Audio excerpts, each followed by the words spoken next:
శ్రీ గణేశాయ నమః. ఓ సర్వాధార, మయూరేశ్వర, సర్వసాక్షి గౌరీకుమార, ఓ అచింత్య లంబోదర, శ్రీ గణపతి పాహిమాం పాహిమాం. నీవు సకల గణాలకు ఆదీశ్వరుడు, అందుకే నిన్ను గణేశుడని అంటారు. సకల శాస్త్రాలు నిన్ను అంగీకరిస్తున్నాయి. మంగళరూప, ఫాలచంద్ర, శారద, వాగ్విలాసిని, నీవు పదాలను సృష్టించిన వాగీశ్వరివి. నీ అస్తిత్వము వలన జగత్తులోని వ్యవహారాలు నడుస్తున్నాయి. నీవు గ్రంథకర్తల దేవతవు. నీవు దేశానికి ఎల్లప్పుడూ భూషణానివి. అన్నిటి యందు నీ శక్తి అగాధము. జగదంబ, నీకు మనఃపూర్వక నమస్కారం. ఓ పరబ్రహ్మ, సాధు సజ్జన ప్రియ, ఓ సగుణరూప, పండరీనాథ, కృపాసాగర, పరమదయామయ, పాండురంగ, నరహరి. నీవు అందరినీ నడిపించే సూత్రధారివి. నీవు జగమంతటా వ్యాపించి ఉన్నావు. సకల శాస్త్రాలు నీ స్వరూపాన్ని పరిశోధిస్తున్నాయి. ఓ చక్రపాణి, నీవు పుస్తక జ్ఞానులకు అంతుపట్టవు. ఆ మూర్ఖులందరూ వాద వివాదాలు చేసేవారు. సాధువులు మాత్రమే నిన్ను తెలుసుకోగలరు. మిగిలిన వారు మౌనంగా ఉంటారు. నీకు సాదరంగా నా సాష్టాంగ నమస్కారం. ఓ పంచవ్రక్త, శంకర, కపాలధారి, ఓ నీలకంఠ, దిగంబర, ఓంకార స్వరూప, పశుపతి, నీ నామాన్ని స్మరించిన వారి దైన్యము వెంటనే తొలగిపోతుంది. ధూర్జటి, నీ నామము యొక్క మహిమ ఇటువంటిది. నీ చరణాలకు వందనము చేసి నేను ఈ స్తోత్రాన్ని రచిస్తున్నాను. నీలకంఠ, దీనిని సంపూర్ణంగా చేసేలా సహకరించండి.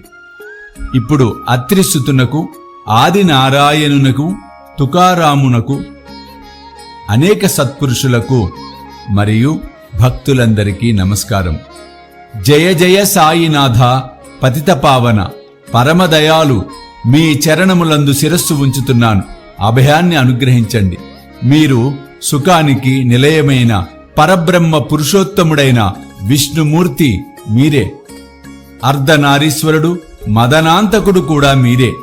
మానవ శరీరాన్ని ధరించిన పరమేశ్వరులు మీరు. జ్ఞానాకాశంలోని భాస్కరులు, దయాసాగరులు మీరు. భవరోగానికి సూచన మీరు. హీనులకు, దీనులకు చింతామణి, భక్తులకు పవిత్ర గంగాజలం మీరు. ప్రపంచంలో మునిగిపోయే వారిని తరింపచేసే నౌక, భయభీతులకు ఆశ్రయం మీరు. జగత్తుకు కారణం, దయాగన, నిర్మల చైతన్యమైన ఈ సృష్టి విలాసమంతా మీదే. మీరు జన్మరహితులు, మీకు మృత్యువు లేదు. బాగా పరిశోధిస్తే చివరకు ఇదే అవగతమవుతుంది. జనన మరణాలు రెండు అజ్ఞానం వలన కలుగుతాయి. మహారాజా, మీరు రెంటికి అలిప్తంగా ఉంటారు. నీరు ఒకచోట ఊటలా ప్రకటమైంది. అయితే అది అక్కడే పుట్టి పైకి వచ్చిందా? అది ఆది నుండి అక్కడ పూర్ణంగా నిండి ఉండి లోపలి నుండి వచ్చిందా? అంతే. ఒక లోతు గుంతలో నీరు ఊరితే దానిని బావి అని పిలుస్తాం. నీరు లేకపోతే అది ఒక గుంత మాత్రమే. నీరు గుంటలో ఊరటం లేదా ఎండటం ఇది నీటికి అసలు పట్టదు. నీటికి, నీటి గుంతకు అసలు ఏ విలువ ఇవ్వదు. అయినా నీరు నిండుగా ఉన్నప్పుడు గుంతకు మాత్రం గర్వం. అలా నీరు బాగా ఇంకిపోగానే దైన్యావస్థను పొందుతుంది. ఈ మానవ శరీరం నిజంగా గుంత వంటిది. ఇందులో శుద్ధ చైతన్యం, నిర్మలమైన నీరు. గుంతలు అసంఖ్యాకంగా ఉన్నా నీరు అన్నింటిలో ఒక్కటే. దయామయ, జనన మరణాలకు అతీతమైన మీరు అజ్ఞానమనే పర్వతాన్ని ఛేదించడానికి వజ్రాయుధం కావాలి. భూమిపై నేటి వరకు అనేక గుండాలు వెలిశాయి. ఇప్పుడు ఉన్నాయి, ఇక ముందు ఉంటాయి. ఆయా ప్రత్యేకమైన గుండానికి విశేషమైన నామరూపాలు ఉంటాయి. వాని ద్వారానే గుర్తించగలం. అయితే చైతన్యాన్ని నీవు, నేను అని అనటం ఉచితం కాదు. ఎందుకంటే చైతన్యంలో ద్వైతం లేదు కనుక. పైగా చైతన్యం జగమంతటా వ్యాపించి ఉంటుంది. అటువంటప్పుడు నీవు నేను అను భావన అక్కడ ఎలా సంభవం? మేఘాలలోని నీరు అంతటా ఒకేలా ఉంటుంది. భూమిపై పడగానే ఆ నీటికి అనేక భేదాలు కలుగుతాయి. గోదావరిలో పడిన నీటిని గోదావరి అంటాం. బావిలో పడిన నీటికి నదీ జలానికి ఉన్న పవిత్రత లేదు. గోదావరి సత్పురుషుల వల్లే పవిత్రం.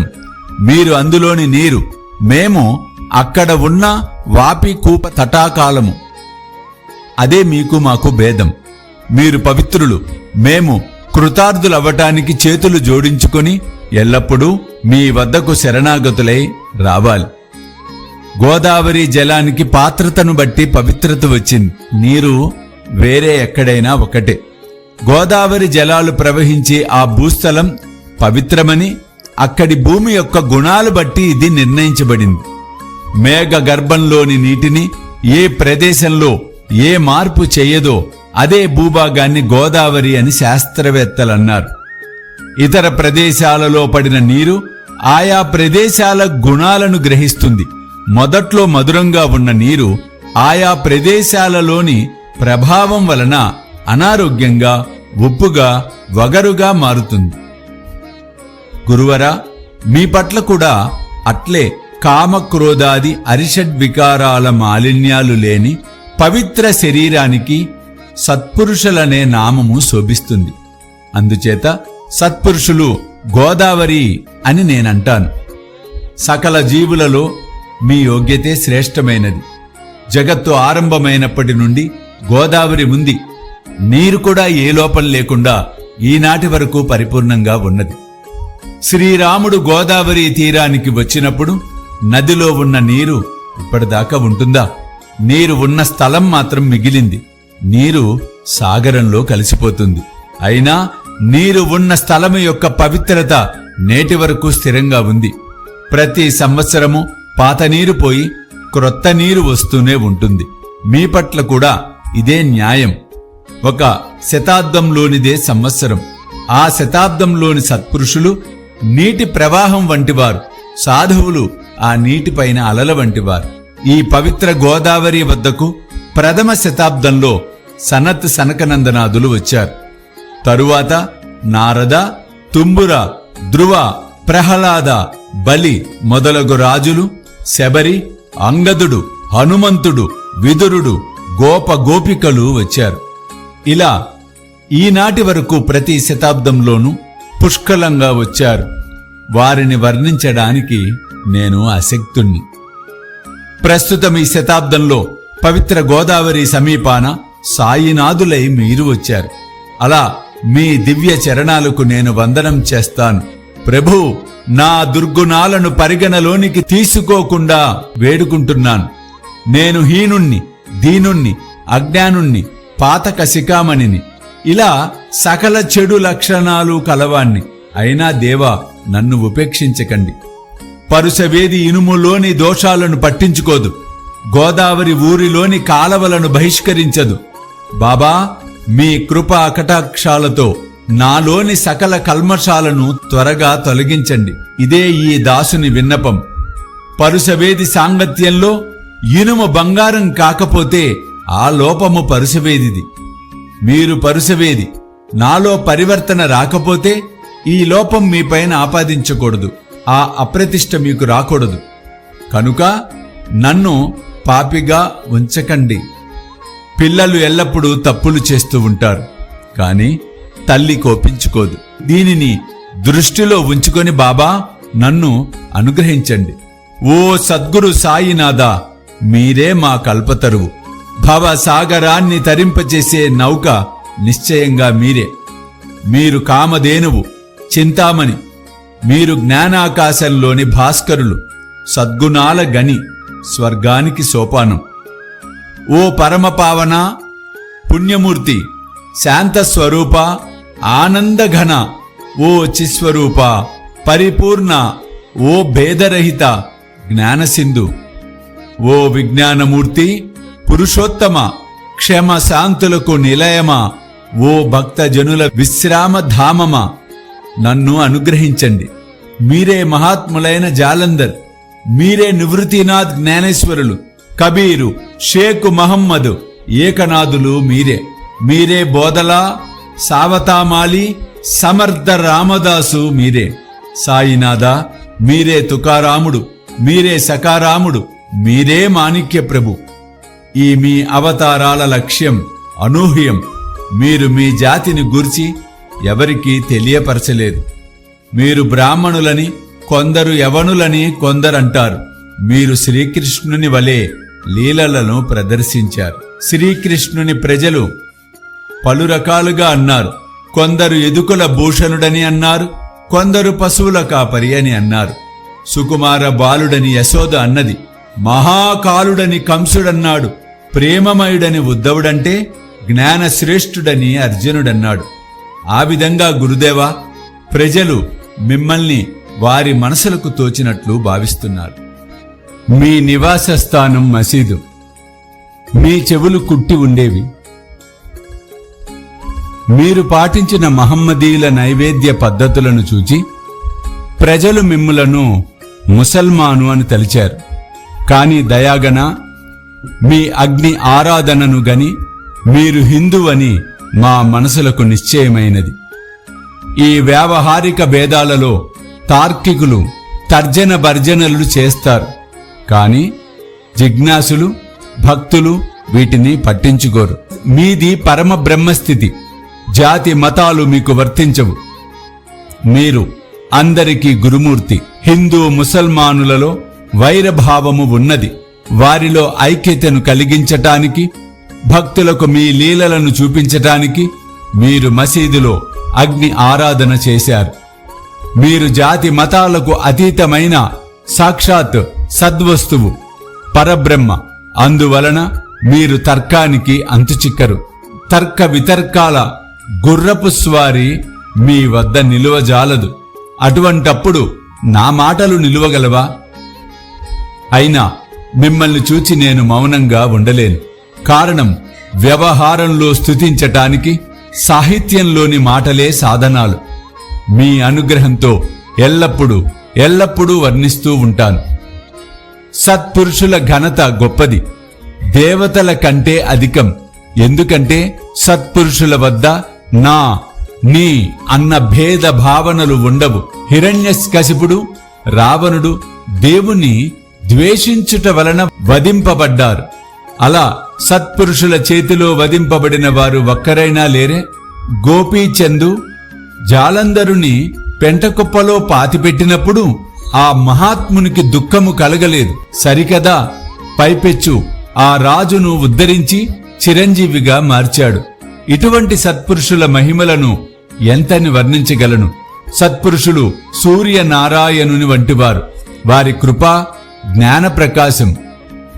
వారు చల్లటి సుఖాన్నిచ్చే చంద్రుని వంటివారు. వారి కరుణ వెన్నెల వెలుగు. సత్పురుషులు కస్తూరి వంటివారు. వారి కృప పరిమళం వంటిది. సత్పురుషులు చెరుకు రసం వంటివారు. వారి కృప మధురం. సత్పురుషులు దుష్టుల పట్ల, శిష్టుల పట్ల సమాన దృష్టిని కలిగి ఉంటారు. అంతేకాదు, పాపుల పట్ల వారికి ప్రీతి ఎక్కువ. గోదావరి జలంలో శుభ్రపరచటానికి మలిన వస్త్రాలే వస్తాయి. శుభ్రమైన బట్టలు గోదావరికి దూరంగా పెట్టెలో ఉంటాయి. పెట్టెలోని బట్టలు కూడా ఒకప్పుడు శుభ్రపరచటానికి గోదావరికి వచ్చినవే. ఇక్కడ ఆ పెట్టే వైకుంఠము, మీరు గోదావరి. శ్రద్ధ స్నానఘట్టము, జీవాత్మలే వస్త్రాలు. వాటి మాలిన్యం షట్ వికారాలు. మీ పాద దర్శనమే గోదావరి స్నానం. మీరు సకల మాలిన్యాలను తొలగించి నిర్మలంగా చేయగల సమర్థులు. మేము ఈ ప్రపంచంలో మాటి మాటికి మలినమైపోతున్నాం. అందువలన సత్పురుషుల సందర్శనం అవసరం. గోదావరిలో నీరు పుష్కలంగా ఉండి ఆ నీటిని శుభ్రపరచటానికి తెచ్చిన మలిన వస్త్రాలు శుభ్రం కాకుండా అక్కడి స్నానఘట్టాలపై ఉండిపోతే అది గోదావరికి అప్రతిష్ట కదా. మీరు చల్లటి నీడనిచ్చే వృక్షము. మేము తాపత్రయాలనే తీవ్ర ఎండ బాధకు మాడిపోతున్న బాటసారులం. ఓ గురువర్య, కరుణామయ, మమ్ము ఈ తాపత్రయాల నుండి రక్షించండి. చల్లటి నీడ వంటి మీ కృప లోకోత్తరమైనది. నీడ కోసం ఒక వృక్షం క్రింద కూర్చున్నప్పుడు పైనుండి ఎండవేడి తగులుతుంటే ఆ వృక్షాన్ని నీడనిచ్చే చెట్టు అని ఎవరన్నా అంటారా? మీ కృప లేకుండా ఈ ప్రపంచంలో బాగుపడటం జరగదు. ధర్మ సంస్థాపన కొరకు అర్జునునికి శ్రీకృష్ణుడు శకునిగా లభించాడు. సుగ్రీవుని కృపతో విభీషణునికి శ్రీరామప్రభు లభించాడు. సత్పురుషుల వలననే భగవంతునికి ఘనత. వేదశాస్త్రాలు వర్ణించలేని నిరాకార నిర్గుణ పరబ్రహ్మను సగుణ సాకార రూపంలో భూమిపైకి అవతరింపచేసినది సత్పురుషులే. రుక్మిణీ వల్లభుడైన వైకుంఠపతియగు శ్రీకృష్ణుని దామాజీ మాలవానిగా చేశాడు. చోకోబా జగన్నాథునితో పశువుల శవాలను మోయించాడు. సత్పురుషుల మహిమలను ఎరిగి శ్రీహరి సక్కుబాయి ఇంట నీళ్లు మోశాడు. నిజంగా సత్పురుషులు సచ్చిదానంద పరమాత్మను శాసించగలరు. ఇంకా ఎక్కువగా చెప్పవలసిన అవసరం లేదు. ఓ సద్గురు సాయినాథా, షిరిడి గ్రామ నివాస, మీరే మా తల్లి తండ్రి. బాబా, మీ లీలలు నిజంగా ఎవరికి అంతుపట్టవు. అటువంటప్పుడు పామరుణ్ణైన నా వాక్కు మీ లీలలను వర్ణించగలవా? జడుల వంటి జీవులను ఉద్ధరించటానికి మీరు షిరిడి వచ్చారు. ప్రమిదలలో నీరు పోసి దీపాలను వెలిగించారు. మూరెడు వెడల్పు గల చెక్క పలకను మంచంలా పైన చూరుకు వ్రేలాడగట్టి దానిపై శయనించి భక్తులకు మీ యోగశక్తిని తెలియచేశారు. మీరు అనేకులకు సంతానాన్ని అనుగ్రహించారు. విభూదిని ప్రసాదించి అనేక రోగాలను పోగొట్టారు. ఐహిక కష్టాలను తొలగించటం మీకు అశక్యం కాదు. గజరాజుకు చీమ బరువా? గురుదేవా, దీనులను కరుణించండి. మీ చరణాలకు శరణుజొచ్చిన నన్ను వెనుకకు నెట్టివేయకండి. మీరు మహారాజులకు మహారాజు, కుబేరులకు కుబేరులు, వైద్యులకే వైద్యులు. నిశ్చయంగా మీకంటే శ్రేష్ఠులెవరూ లేరు. ఇతర దేవతల పూజలకు విశేషమైన పూజా సామగ్రి, పూజా విధానం అవసరం. కానీ మీ పూజకు జగత్తులో విశిష్టమైన వస్తువేదీ లేదు. సూర్యుని ఇంటిలో దీపావళి పండుగ వచ్చినట్లయితే ఏ ద్రవ్యాలతో ఈ పండుగను జరుపుకుంటారు? సాగరం యొక్క దప్పికను తీర్చటానికి ఈ భూమిపై నీరు లేదు. అగ్నిని రగల్చటానికి నిప్పు ఎక్కడి నుండి తేవాలి? గురుదేవా, శ్రీ సాయి సమర్థ, పూజ చేసే వస్తువులన్నీ ఆది నుండి మీ ఆత్మ యొక్క అంశాలు. ఈ మాటలన్నీ తత్వదృష్టితో ఊరికే చెప్పటమే గాని పరమాత్మ తత్వం ఇంకా పట్టుబడలేదు. అందువల్ల అనుభవ జ్ఞానము లేకుండా చెప్పే మాటలు నిరర్ధకం. మీ పూజను వ్యావహారికంగా చేయటానికైనా నాకు సామర్థ్యము లేదు. అందువలన గురుదేవా, అనేక కల్పనలతో మీ పూజ చేస్తాను. దయామయ, ఈ దాసుని యొక్క పూజను స్వీకరించండి. ఇక ప్రేమాశ్రువులతో మీ చరణాలను ప్రక్షాళన చేస్తాను. సద్భక్తి అనే చందనాన్ని రాస్తాను. శబ్దాలంకారాల కఫినిని సమర్పిస్తాను. ప్రేమ భావాల సుమమాలను మీ కంఠానికి అలంకరిస్తాను. నా దుర్గుణాలను ధూపంగా దహించి వేస్తాను. అవి చెడు ద్రవ్యాలే అయినా వాని నుండి చెడు వాసనలు రావటం లేదు. ధూప ద్రవ్యాలను సద్గురువు వద్ద కాక ఇతరత్ర ఎక్కడ కాల్చినా ఆ ధూపద్రవ్యాల నుండి వెలువడే వాసనలు అలాగే ఉంటాయి. ధూపద్రవ్యాలు అగ్నిని తాకగానే తక్షణం వాని సువాసనలు వెలువడతాయి. మీ వద్ద వ్యతిరేకంగా జరుగుతుంది. మాలిన్యాలు అగ్నిలో కాలిపోయి సద్గుణాల పరిమళం ప్రపంచానికి తెలిసేలా మిగిలి ఉంటుంది. గంగా జలంలోని మురికిపోగానే నీరు నిర్మలమవటం సహజం. మనసులోని మాలిన్యం పోయి మనసు నిర్మలమవుతుంది. గురుదేవా, నేను మాయా మోహాలనే దీపాలను వెలిగిస్తాను. దాని వలన వైరాగ్య ప్రభలను లాభంగా పొందేలా అనుగ్రహించండి. మీరు ఆసీనులవ్వటానికి శుద్ధమైన శ్రద్ధ అంటే సింహాసనాన్ని అర్పిస్తాను. విరాజమానులై భక్తి అనే నైవేద్యాన్ని స్వీకరించండి. ఆ భక్తి అనే నైవేద్యాన్ని మీరు స్వీకరించి భక్తి రసాన్ని నాకు ఇవ్వండి. ఎందుకంటే నేను మీ బిడ్డను. కనుక మీ బోధామృత రసాన్ని పానము చేసే అధికారము నాకు ఉన్నది. నా మనసును మీకు దక్షిణగా సమర్పించుకుంటున్నాను. దాని వలన నాకు ఎటువంటి కర్తృత్వ భావము ఉండదు. ఇక ప్రార్థనాపూర్వక సాష్టాంగ దండ ప్రణామాలను చేస్తాను. స్వీకరించండి. పుణ్యశ్లోక సాయినాథ. ఓం శాంతి శాంతి శాంతి. సర్వం శ్రీ సాయినాథార్పణమస్తు.